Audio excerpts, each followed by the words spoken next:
What if I told you the world's biggest video empire almost never existed? Mm. Talking about YouTube, of course, but this isn't really the story of its flashy founders or, the viral videos that made it famous initially. No, not quite. This is the untold power war of one woman, Susan Wojcicki. It's a narrative centered on, well, a massive $1.65 billion bet, 9 years in the trenches as CEO, and a silent but fierce battle against tech giants like TikTok, Netflix, and Facebook. Mm-hmm. Today, we're going to redefine your understanding of quiet power and explore how one individual's conviction can literally reshape the digital landscape for billions of people. That's absolutely right. While her name might not grab the same kind of explosive headlines as, say, an Elon Musk or Mark Zuckerberg, Susan Wojcicki truly spearheaded a revolution in the world of technology that was profound precisely because it was so, well, quietly executed. Right. This deep dive is going to zero in on her incredible journey as YouTube's CEO from 2014 to 2023. We're going to pull back the curtain on how she meticulously transformed what was initially a highly risky acquisition into the dominant global video platform we all use today. That transformation is key. It really is. We'll explore the high-stakes decisions she made, the brutal platform wars she navigated against formidable competitors, and how she was fundamentally the architect of what we now call the creator economy. The creator economy, yeah. It's a deep dive into her 9-year battle to defend YouTube's video crown. And by the end, you'll discover how one person's unwavering conviction and strategic foresight can utterly reshape the digital landscape for billions of people, impacting everything from education to entertainment and commerce. Okay, let's unpack this because the very beginning of YouTube was, to put it mildly, problematic. Oh, yeah. Today, we see it as this indestructible global force, right? A bedrock of the internet. But go back to early 2006. Mm-hmm. A It- different world. YouTube was a mere 18 months old, barely out of its infancy. And it was rapidly growing in popularity, but simultaneously, it was collapsing financially. That paradox is incredible. Think about that for a moment. Immense user growth, zero sustainability. It was bleeding money at an alarming rate. It sounds like a runaway train heading for a cliff. It truly was a precarious situation, yeah, bordering on a financial catastrophe. The core issue was deceptively simple but devastating in its implications. Bandwidth costs were skyrocketing, just out of control. Just the cost of showing the videos. Exactly. Every single video view, every new video uploaded was an enormous drain on their resources. Imagine back then the infrastructure wasn't nearly as robust or, cost-effective as it is today. Right. Streaming video was a truly expensive endeavor, and YouTube's rapid growth only amplified that expense massively. And that wasn't the only problem, was it? Not at all. Beyond this financial hemorrhage, content copyright lawsuits were piling up at an alarming rate. Ah, yes. The Wild West phase. Completely. With users uploading anything and everything, from TV clips to music videos, the legal liabilities were immense. They were essentially a free-for-all content repository, which was, well, a legal nightmare waiting to explode. Then money. Revenue. Almost non-existent. They hadn't figured out how to consistently monetize this burgeoning platform beyond some experimental and, frankly, largely ineffective ad placements. So Silicon Valley saw this. They viewed YouTube not as an exciting opportunity, but as a legal and financial disaster waiting to happen.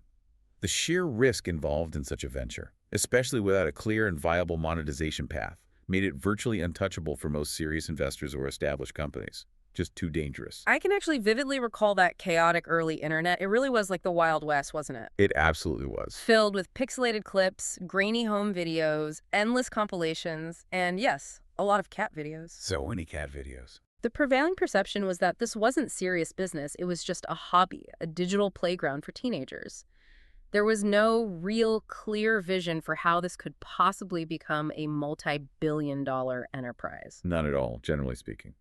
So knowing that context, what does it mean when we talk about Susan Wojcicki stepping into this very specific environment? It seems like this wasn't just about understanding a new technology. No, it was deeper. It was about understanding something far more fundamental about human behavior and the evolving nature of content consumption. What's truly fascinating here is that Susan Wojcicki, who was then Google's senior vice president of advertising, wasn't blinded by the sheer volume of seemingly frivolous content like the cat videos or the perceived lack of seriousness. She saw past it. She possessed a remarkable ability to look beyond the surface. Mm. She saw something profound brewing beneath it all. a massive cultural shift. People weren't just searching for text-based information on the internet anymore. Right, like on Google search. Exactly. They were actively watching, consuming, and sharing video content at an unprecedented and growing rate. They were communicating visually. So her belief was, Her belief was radical for the time. Video wasn't merely a side act or a novelty. She was convinced it was the undeniable future of how people would interact with information, entertainment, and each other. that's a huge leap back then. Oh, absolutely. Think about how truly disruptive this idea was in an era when text, static web pages, and email utterly dominated the internet experience. Most people simply couldn't fathom a future where video would be so central. Her foresight, almost prophetic in its accuracy, played a crucial role in predicting this massive shift from largely text-based information consumption to a visually driven dynamic experience. She saw the potential for a new universal language online. And it wasn't just a passing thought, was it? It sounds like she really put her professional reputation on the line. She absolutely did. She advocated relentlessly for Google to acquire YouTube. I can only imagine the intensity of those internal meetings. Oh, I bet. The pushback at Google must have been fierce. I mean, can you imagine being in those boardroom discussions? The questions must have been absolutely brutal. You can almost hear them. Why on earth would we spend over $1 billion on a company that doesn't even make money and is drowning in lawsuits? Right. Why take the risk? Why would we willingly take on all these immense legal headaches, the immense uncertainty, the sheer risk of total collapse? It truly must have felt like a constant, exhausting uphill battle to convince people. It absolutely was. Yeah. This scenario really delves into the complex dynamics of corporate decision-making at that colossal scale, especially at a company like Google, which was already highly successful, right? Yeah, already a giant. It highlights the immense courage required to push against a strong internal consensus, particularly when the immediate financial arguments against the acquisition were so overwhelmingly negative. The numbers just didn't add up on paper. Not in the short term. The tension between focusing on short-term financial metrics, the immediate profit and loss, versus a long-term strategic vision, a bet on the future, was palpable. But she had something more. The sources indicate that Wojcicki had data to support her arguments. She had a powerful gut instinct about where user behavior was headed, but most importantly, she had unwavering conviction. Conviction, that's the word. This wasn't a casual suggestion she was making. It was a deeply held belief about the indispensable role YouTube would play in the future of the internet. She genuinely believed that YouTube, despite its glaring flaws and immediate liabilities, was a crucial piece of the puzzle that Google needed to own for its long-term relevance and growth. It was a strategic imperative she fought for with remarkable tenacity. Here's where it gets really interesting.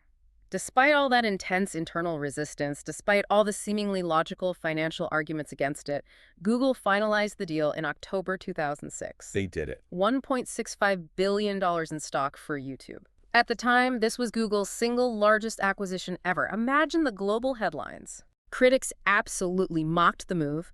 Analysts doubted its true value, and the media, in general, called it reckless, even an act of desperation. People genuinely thought Google had lost its mind, throwing such an astronomical sum at what seemed like a money-losing black hole. The public perception was overwhelmingly negative, yeah, painting Google's decision as a colossal blunder. But Susan Wojcicki, remarkably, stayed quiet and focused on the work. Head down. Exactly. She understood that the immediate noise, the public skepticism and criticism, would eventually die down. Her actions and the eventual results would speak far louder than any immediate fleeting headlines. And that price tag. Think about the sheer enormity of that figure, $1.65 billion, for a company that was, as you mentioned, literally bleeding money and facing massive legal challenges at the time. It was not just a gamble, it was a colossal, audacious bet on an unproven future. But then the transformation. Yet, over the next decade, YouTube underwent an unprecedented transformation. It shifted from being seen as a legal liability and a financial drain into a true global juggernaut, a digital empire that fundamentally reshaped online media.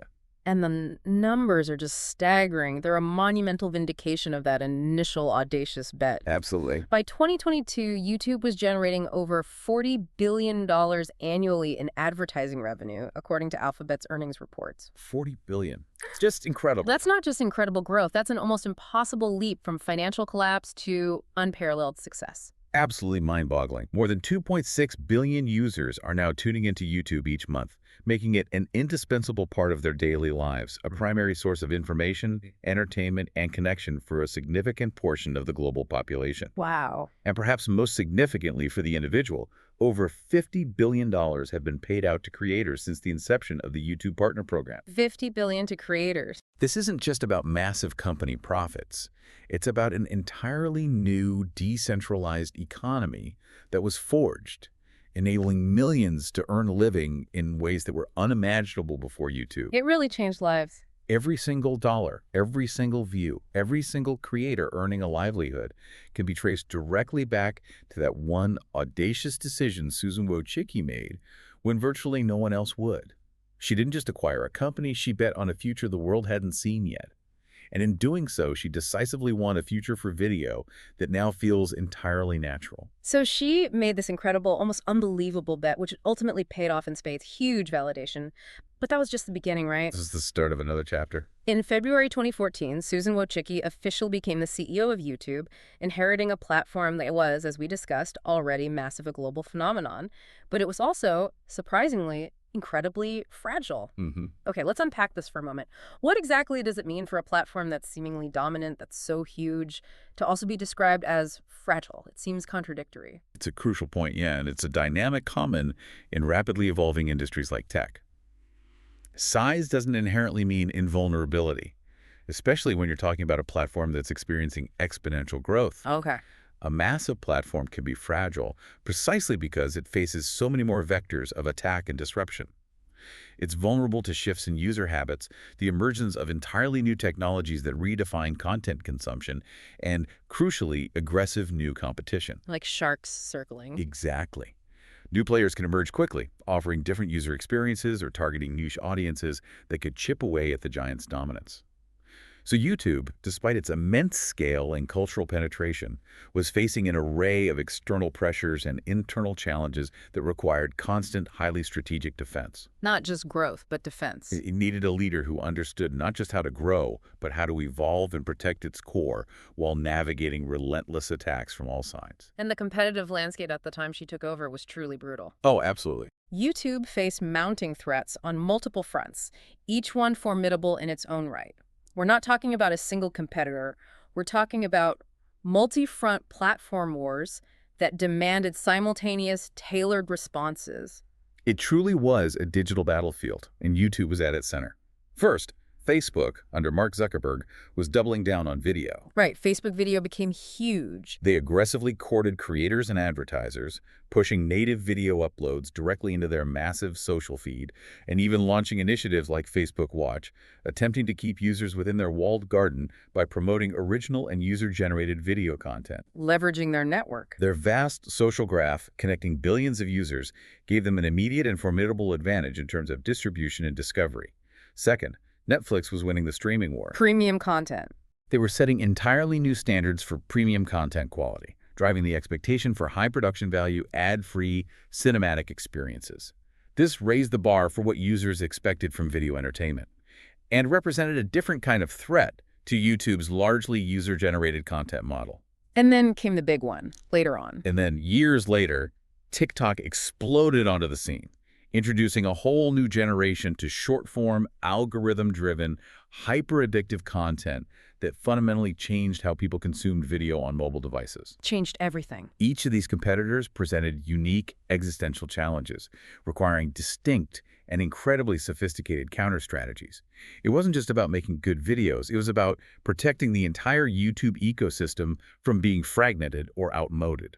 So how did Wojcicki respond to these simultaneous assaults? The source states that instead of panic, she responded with calm, calculated strategy. That's the key phrase. She didn't engage in public shouting matches or throw Twitter tantrums, which is often the go-to for some tech leaders. Precisely. Her response was characteristic of her leadership style. Thoughtful, data-driven, and focused on long-term sustainability rather than immediate flashy wins. So let's break down those strategies versus Facebook and Instagram. Let's look at her calm, calculated counter-strategies. When Facebook and Instagram began pushing autoplay videos and features like IGTV, attempting to keep video traffic within their own walls, YouTube didn't just copy them. Why not? That would have been a reactive, potentially weaker move. Instead, Susan Wojcicki doubled down on YouTube's unique foundational strength, its vibrant community of creators. Ah, the creators. They significantly improved monetization tools, making it easier and more lucrative for creators to build their businesses on YouTube, for example, by lowering the entry barrier for the YouTube Partner Program and offering more transparent analytics. Making it easier to make a living. Exactly. They also pushed community engagement features, like enhanced comment sections, post features, and live chat, fostering deeper connections between creators and their audiences. Building loyalty. The strategic insight here was recognizing that truly empowering creators, making them genuine partners in YouTube's success rather than just content suppliers, fostered a loyalty that Facebook, with its more ephemeral social feed model, couldn't easily replicate. YouTube became the undeniable destination where creators could actually build sustainable, lifelong careers. And against Netflix, who was really defining premium streaming and original content at the time, how did YouTube, a platform built on user-generated content, even begin to compete with that kind of production quality? Yeah, that was a different challenge. Against Netflix's global streaming dominance, YouTube responded strategically with YouTube Originals and YouTube Premium. Okay. Now, this wasn't about directly competing head-to-head with Netflix's specific content library or trying to become another Netflix. That wasn't the goal. So what was it? Instead, it was a multi-pronged strategy to offer different tiers of content consumption. YouTube Premium provided an ad-free experience across the entire platform, which was a huge draw for many users. And it also gave access to exclusive original content, like high-quality scripted series and documentaries featuring prominent YouTubers or new talent. So catering to different needs. Exactly. Yeah. This allowed YouTube to cater to users who desired a more curated, ad-free, or premium experience without fully migrating to other platforms for their entertainment needs. It was about offering a comprehensive ecosystem, not just one type of content. But then came what many considered her boldest and perhaps most critical move, YouTube Shorts. Ah, Shorts. Yes. When TikTok exploded onto the scene, it completely changed the game for short-form, mobile-first video, especially for younger demographics. I remember the initial skepticism, with many laughing it off as a late imitation, as if YouTube was just desperately trying to catch up. That skepticism was certainly palpable and understandable. TikTok was undeniably dominating Gen Z's attention, and YouTube, as a legacy giant known for longer-form content, genuinely risked becoming a relic in that crucial demographic. A real danger. But Susan greenlit YouTube Shorts in 2020, and the strategic genius wasn't just in copying the short-form format. It was about integrating it seamlessly and deeply into an already established massive ecosystem. Integration was key. Absolutely. Shorts allowed creators to leverage their existing subscriber bases and for viewers to discover short-form content easily within the app they already use for long-form video. This cross-pollination was critical. They didn't force users to download a separate app. Smart. And the results. By early 2023, Shorts was racking up over 50 billion daily views. 50 billion. Daily. To put that into perspective, that's more than 6 views for every human on Earth, every single day. Wow. That is a truly stunning comeback and a testament to the power of not just identifying a trend, but rapidly scaling a competitive and integrated solution. It wasn't a standalone app. It was a new, dynamic format within YouTube, allowing creators to seamlessly transition between long-form and short-form content, and for viewers to discover all kinds of content in one place. This integration, this adaptability was absolutely key to its massive success. It sounds like defending the crown wasn't just about rolling out new product features or formats. It was about building the very foundational elements, culture, trust, and infrastructure, all while the battlefield was raging around her. Exactly. These less glamorous but critically important initiatives often go overlooked. For instance, content moderation became a monumental and ever-growing challenge. Huge challenge. With billions of videos being uploaded to YouTube, the platform had to heavily invest in advanced content moderation AI and a vast human review team, working tirelessly to identify and remove harmful videos faster and at scale. That's crucial for trust. It wasn't just about maintaining a clean platform. It was a proactive defense against misinformation, hate speech, and inappropriate content, which could severely erode user trust, damage brand reputation, and attract intense regulatory scrutiny. And speaking of regulation... Speaking of which, she also masterfully navigated complex global regulatory challenges, like GDPR in Europe and COPPA in the US, which mandated strict data privacy and child protection measures. Complex stuff. The complexity of global compliance for a platform of YouTube's sheer scale is immense, and her approach consistently kept creators at the center, explaining how these changes would impact them and helping them adapt to new requirements, rather than simply imposing top-down mandates. And who could forget the infamous adpocalypse? I remember the headlines vividly. Yes, a defining moment. When major advertisers pulled out due to concerns about their ads appearing next to controversial content, it felt like a massive crisis that could cripple the platform. Many CEOs might have pointed fingers, deflected blame, or simply panicked. What was Wojcicki's approach here? What's truly illuminating about that period is how Susan Wojcicki handled it. She didn't shift blame to creators or external factors, which is, as you say, a common corporate tactic in a crisis. Right. Instead, she took direct responsibility. She quite literally took the heat. She stood directly with creators, held town halls, met face-to-face with major advertisers, and transparently restructured ad policies to regain brand trust. Direct accountability. This involved implementing stricter guidelines for monetized content, enhancing transparency for advertisers about where their ads would appear, and developing more sophisticated content ID systems. This exemplifies a rare quality in a CEO: direct accountability and transparent action to rebuild trust from the ground up, rather than just issuing a press release. And she didn't stop there with creators, did she? No. On top of that, she significantly expanded creator monetization paths. Recognizing that ad revenue could be volatile, she launched new avenues like memberships, allowing fans to pay a monthly fee for exclusive perks. Memberships, yeah. Super Chat, enabling fans to pay for highlighted messages during live streams, and shopping integrations, letting creators sell merchandise directly. Diversifying income. These initiatives helped creators diversify their income streams and build more sustainable, resilient channels that weren't solely reliant on ad revenue.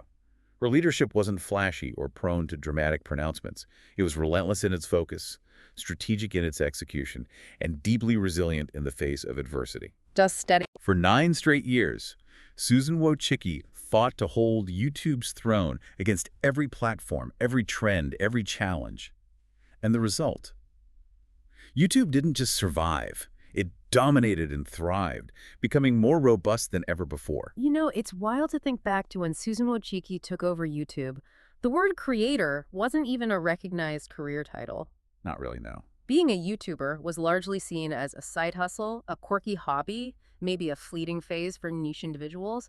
There wasn't a blueprint for turning online content into a full-time profession. It wasn't seen as real work by many. But she saw something profoundly different in those millions of people uploading videos. She certainly did. She didn't just see individuals sharing entertaining content. She saw them building entire communities around shared passions, starting social movements, and actively shaping culture in real time. So what does this all mean for the future of digital work and expression?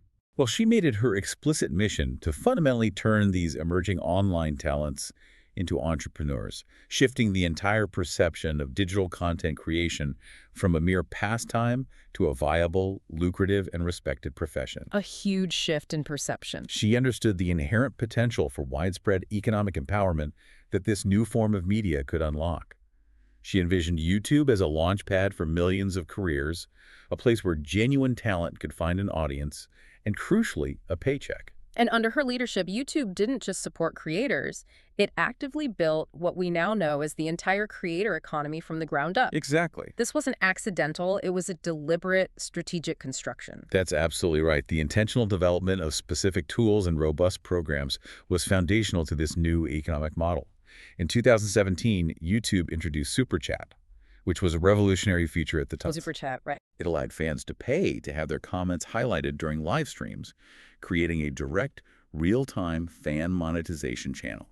This was a game changer, fostering an immediate financial connection between creators and their most ardent supporters. Direct fan support. Then came channel memberships, enabling fans to pay a monthly fee for exclusive content or perks, providing creators with a crucial, predictable source of recurring revenue. Like a subscription. Exactly. And, perhaps most importantly, YouTube significantly expanded its partner program, making it easier for creators of all sizes, not just the megastars, to earn a share of ad revenue from their videos. Opening it up. The impact of this comprehensive ecosystem building is truly staggering. Between 2020 and 2022 alone, YouTube paid creators over $30 billion globally. $30 billion in just a few years. That's not just an impressive figure for a company. It's transformational for countless individual lives. Think about it. A high school teacher in Ohio could create engaging educational videos and earn more than their traditional salary. A grandmother in Portugal could teach knitting to thousands worldwide, generating a steady income. Gamers, musicians, journalists, comedians. They didn't just have platforms for expression. They had legitimate, sustainable paychecks, literally creating millions of new jobs and careers worldwide, often in remote or highly flexible arrangements. It was a democratization of opportunity. But she didn't stop there. As TikTok exploded onto the scene, fundamentally changing the game for short-form, mobile-first video, YouTube, as a legacy giant, genuinely risked becoming a relic among Gen Z, who were rapidly flocking to this new, fast-paced format. That threat was very real. I distinctly remember the initial skepticism when YouTube announced Shorts. Many, myself included, might have laughed it off as a desperate late imitation. Indeed, the skepticism was palpable and understandable. TikTok's meteoric rise truly posed an existential threat, particularly regarding the attention of younger demographics, which are crucial for long-term platform viability. Gotta keep adapting. But Susan Wojcicki's bet on YouTube Shorts, a new format optimized specifically for vertical videos, swipe-style discovery, and viral speed, proved to be a masterstroke. She didn't just copy the format, she scaled it with incredible intent, integrating it deeply and seamlessly into the existing YouTube ecosystem. That integration again. This meant creators could cross-promote between their long-form and short-form content, and viewers could discover new creators through Shorts, and then migrate to their longer videos, or vice versa. This integration was key to its success. And the numbers followed. By early 2023, Shorts was generating over 50 billion daily views. Still staggering. To put that into perspective, that's more than 6 views for every human on Earth every single day. This wasn't just about adapting to a trend. This was platform warfare, a strategic maneuver to protect YouTube's dominance in a rapidly shifting landscape. Yeah. Wojcicki turned YouTube from a potentially slow-moving legacy giant into a trend-adapting, creator-powered engine ready for the next decade. The core insight she understood, which many other CEOs miss or struggled with, is this. Platforms don't win solely by building impressive features or having the flashiest new technology. It's not just features. They win by empowering people. They win by enabling individuals to create, connect, and thrive. In a world where tech leadership often feels like a wrestling match of egos, where you have figures like Elon Musk tweeting chaos and public controversies, Mark Zuckerberg making incredibly public multi-billion-dollar bets on the metaverse, and Jeff Bezos literally launching himself into space, Susan Wojcicki consistently stood apart. A very different style. What specifically stands out to you about her distinctive leadership philosophy and how it contrasted with the loudest voices in big tech? What immediately stands out is the complete absence of grandstanding, viral outbursts, or an obsession with personal branding. None of that drama. Her power was not derived from her volume or her public persona, but from her clear vision and her quiet, relentless execution. For 9 years, she led one of the most visible companies in the world without ever becoming a cult of personality. Interesting. She rarely made headlines, and when she did, it was almost always about substantial issues. Protecting users, championing creators, or fighting complex policy battles in places like Washington, D.C. and Brussels. Substance over style. Her approach was a stark, almost refreshing contrast to the often performative leadership we see dominating big tech. It was about substance over showmanship, results over rhetoric. So what was the actual substance of this quiet power? How did it manifest in the day-to-day operations and the critical decisions she made? Well, internally at Google, she was renowned for being calm under pressure, incredibly detail-oriented, and unshakably data-driven. Data-driven, okay. This meant her decisions weren't impulsive or based on fleeting trends. They were based on deep analysis, a clear understanding of the metrics, and a long-term perspective. Furthermore, it's significant that she was one of the very few female CEOs in a vastly male-dominated big tech world. Right, that's important. Yet, she never made her gender her shield or her headline, choosing instead to focus entirely on her achievements and the work at hand rather than identity politics. This understated approach, this focus on the platform and its users rather than herself, actually amplified her impact as it demonstrated an unwavering commitment to substance over superficiality.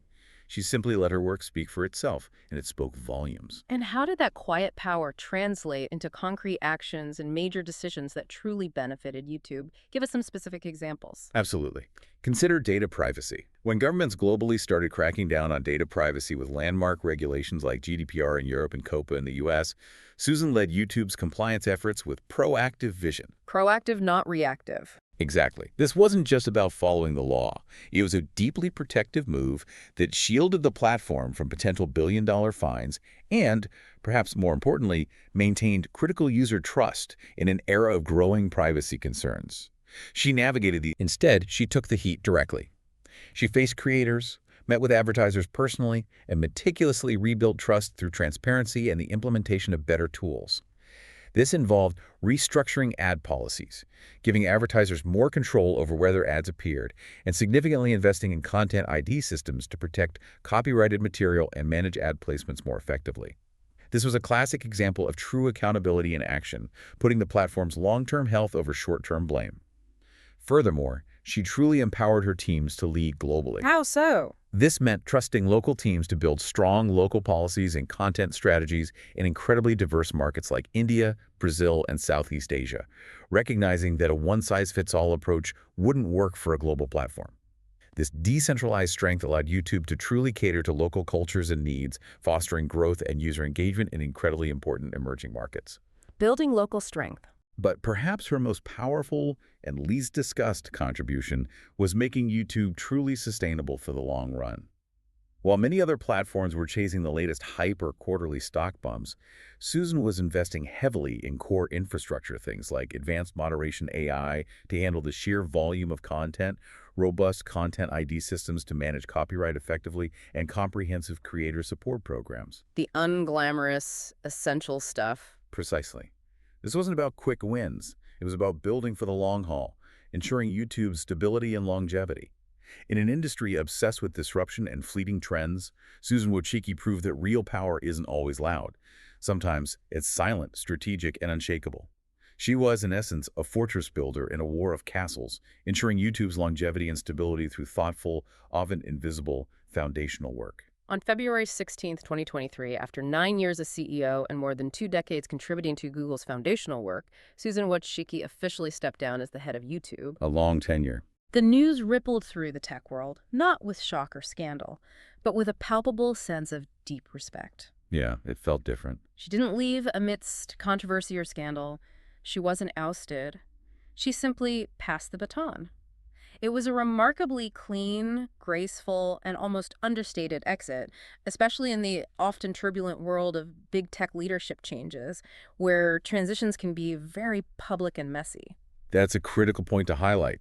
The significance of such a clean, respected exit in an industry so often plagued by public battles, dramatic boardroom struggles, and often the unceremonious departure of leaders cannot be overstated. This says a lot. It speaks volumes about the robust foundation she built, the culture of stability she cultivated, and the trust she earned across the organization, and with its key stakeholders, creators, advertisers, and users. And her successor. Her successor, Neil Mohan, who had served as YouTube's longtime chief product officer, was described as a quiet, capable leader who was very much in her mold. Continuity. This suggested a continuation of her strategic approach and values rather than a radical departure, ensuring stability and a smooth transition, which again is rare in this industry. So after such a consequential tenure, what exactly did Susan Wojcicki leave behind? What's her multifaceted legacy for YouTube and for the broader digital landscape? Her departure left behind an immense and truly multifaceted legacy that continues to shape our digital lives. First, there's the sheer platform reach. A platform that now touches over 2.6 billion users every single month. Billions. Making it one of the most widely accessed digital platforms on the planet.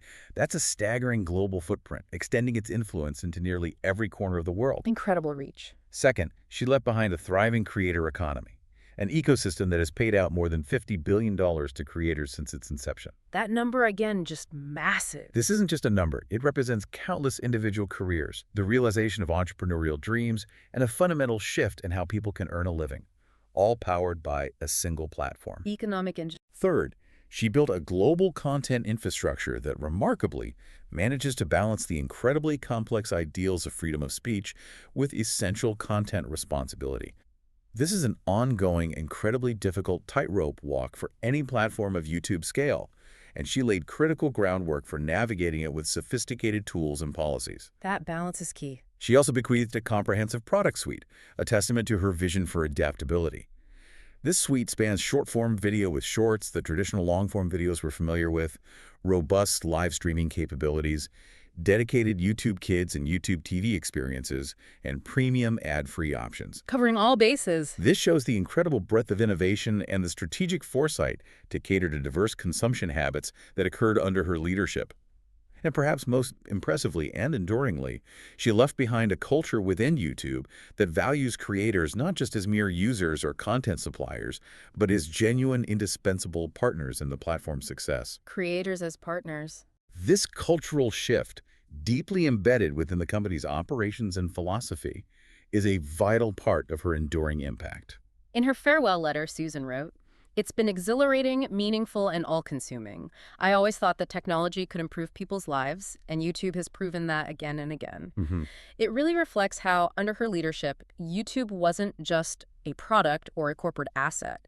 It truly became a platform for human potential, a place where anyone with a voice and a camera, regardless of their background or location, could genuinely reach the entire world and build something meaningful. And that, I think, really encapsulates it all. From a garage in Menlo Park where she famously rented out her space, to Google's very first founders back in 1998. The Google origin story. To becoming the leader of a platform that connects 2 billion people worldwide, Susan Wojcicki's journey wasn't loud, it wasn't flashy, but it was absolutely legendary. Quietly legendary. She didn't chase the spotlight. In fact, she deliberately avoided it. Instead, she methodically and strategically built the stage for others to shine, for billions of people to find their voice, their audience, and their livelihood. And that, perhaps, is the truest and most profound legacy of all, enabling others to thrive. So, what can we take away from Susan Wojcicki's remarkable and often understated time at YouTube? She didn't fight with drama. She didn't win with headlines or public feuds. She won with strategy, with patience, and with an incredibly powerful long-term thinking that few others in her position seem to possess or prioritize. Her career provides incredibly valuable lessons that extend far beyond Silicon Valley or the tech industry. These are principles that can be applied to almost any endeavor where long-term vision and resilience are paramount. Okay. Let's distill them into 5 key takeaways. Lesson number 1. Bet on the future before the world sees it. The $1.65 billion acquisition of YouTube in 2006 wasn't an obvious, safe move. It was pure, unadulterated vision. She saw the immense transformative power of video before video became the dominant form of content that it is today. She recognized the fundamental shift in how people would consume information and entertainment. This encourages you, the listener, to actively consider what emerging trends or seemingly niche behaviors you might be overlooking in your own field or interests. Are you too quick to dismiss something today that, with a bit of foresight and conviction, could be revolutionary tomorrow? It's about recognizing the nascent signals before they become obvious trends. Lesson 2. Stay quiet. Execute loud. Love that phrasing. While other tech leaders were busy tweeting their every thought, engaging in public spats, and making a spectacle of themselves, Susan Wojcicki was building, iterating, and solidifying YouTube's foundation. Her power didn't need to shout for attention. It was profoundly demonstrated through relentless, consistent action and undeniable, tangible results. This really highlights the immense value of consistent, focused effort over seeking constant external validation or attention. True power often comes from quiet, diligent work, building something sustainable day by day, rather than chasing fleeting headlines. It's about letting your impact, not your volume, speak for itself. Lesson 3. Empower your community, not just your product. Crucial. Susan understood deeply that YouTube's ultimate strength wasn't just its cutting-edge algorithm or its impressive technical features. It was, and fundamentally still is, its creators. She made them partners, not just users or content suppliers, investing in their growth and sustainability. Think about how this crucial principle can be applied in your own life, whether in business, personal projects, or community involvement. How can you genuinely empower the people around you, your team, your customers, your collaborators, to achieve shared goals? It's about building a symbiotic relationship where everyone benefits. Lesson 4. Adapt fast, scale smart. YouTube Shorts was a direct, strategic reaction to TikTok's unforeseen dominance, yes. But it wasn't just a simple copy. It was designed as a comprehensive system integrated into the existing platform, monetized for creators, and rolled out globally designed to seamlessly fit into the existing YouTube ecosystem. It was an adaptation with intent. This emphasizes the crucial difference between merely reactive copying and truly strategic adaptation. It's about understanding the core mechanics of a new trend, then building a robust, integrated framework that incorporates those new dynamics in a way that strengthens your existing foundation, rather than just chasing the latest shiny object without a clear strategy. And finally, lesson 5. Leadership is what you leave behind. The legacy point. YouTube didn't crumble when Susan Wojcicki stepped down. In fact, it continued to thrive, seamlessly transitioning to new leadership. That's because she built a sustainable system, a resilient organization, rather than a cult of personality around herself. Her vision created enduring structures. This invites you to reflect on what kind of lasting impact you're building, beyond your immediate presence or personal achievements. Are you creating something that can endure and flourish even after you move on, something that empowers others to continue its mission? Yeah. In the end, Susan Wojcicki taught us that true power in tech doesn't have to be loud or driven by a singular ego or ruthlessly competitive in the traditional sense. It can be quiet, it can be patient, it can be profoundly creator first, and most importantly, it can be built to last. If this story moved you, if it sparked something within you, I encourage you to pause for a second. Not to hit like, not to comment, but to genuinely reflect. What kind of bets are you making right now in your life, your career, or your ventures? Are they safe bets designed for immediate gratification or minimal risk? Or are they bold enough to truly shape something significant 10 years from now, something that could impact many more people than you currently imagine? It's a powerful question. Susan Wojcicki didn't follow trends. She followed conviction, and she built a lasting legacy that empowered billions. And her quiet, yet incredibly powerful decisions built a platform that gave billions of people a voice, including you. If this deep dive gave your voice something significant to think about and reflect upon, then stay with us. Because these stories aren't just about tech. They're about people who changed the world by seeing it differently and by having the courage to build on that unique vision.